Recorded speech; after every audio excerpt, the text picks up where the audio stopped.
Belle affiche à Bonal entre Sochaux 3e et Auxerre 4e. Un point sépare ces deux formations qui sont dans une bonne dynamique. Les Lyonceaux ont remporté 3 de leurs 4 derniers matchs, dont le dernier en date de Buzyn à Guingamp après avoir été mené. La GIA est invaincue depuis 4 rencontres avec 10 points pris sur la période.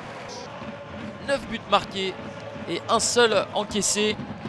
Partie qui s'annonce intéressante avec deux entraîneurs qui prônent le jeu vers l'avant et qui ont des éléments pour y parvenir.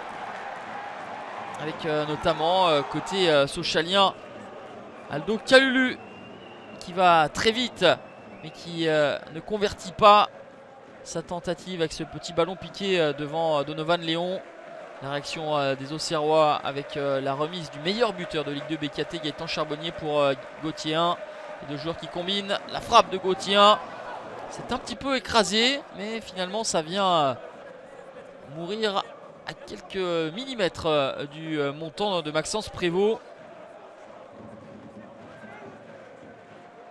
Allez, une affiche des allures de Ligue 1 avec Sochaux, 59 saisons en Ligue 1 Uber Eats, 32 pour la J Auxerre. La 7e saison de suite en Ligue 2 BKT pour Sochaux, la 9e pour Auxerre. Les deux équipes qui veulent rester en haut du classement et entrevoir une fin de saison radieuse. Gauthier 1 qui percute, qui perfore. Le recul frein de la défense sochalienne, mais la frappe cadrée, il faut l'intervention de Maxence Prévost. Et ça se répond. Ça va d'un but à l'autre avec cette combinaison entre Mauricio et Kalulu. Ouais, vraiment, il y a de bons éléments offensifs des deux côtés. On le disait, entre Weisbeck, Kalulu, Mauricio pour les Lyonceaux, Charbonnier 1 ou Saki côté Auxerrois. Mais pas de but à la pause, tout y est, sauf les filets qui tremblent. Une première période où les deux équipes sont allées de l'avant avec du rythme et des initiatives. Les équipes efficaces en attaque, mais solides derrière aussi. 6 buts encaissés pour les Sochaliens, 5 seulement pour les Auxerrois. Et Donovan Léon n'est pas étranger à tout cela. Il s'interpose magnifiquement devant Tony Mauricio, le gardien guyanais.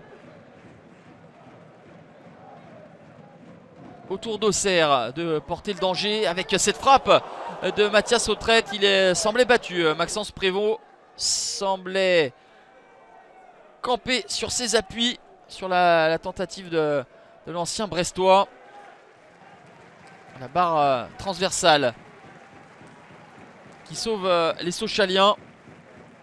0-0 score final, il n'a manqué que les buts dans cette rencontre enlevée entre Sochaux et Auxerre. Les deux formations restent en haut du tableau et gagnent même une place. Les Lyonceaux sont 2e, la GIA 3e, un point derrière et reste invaincu à l'extérieur.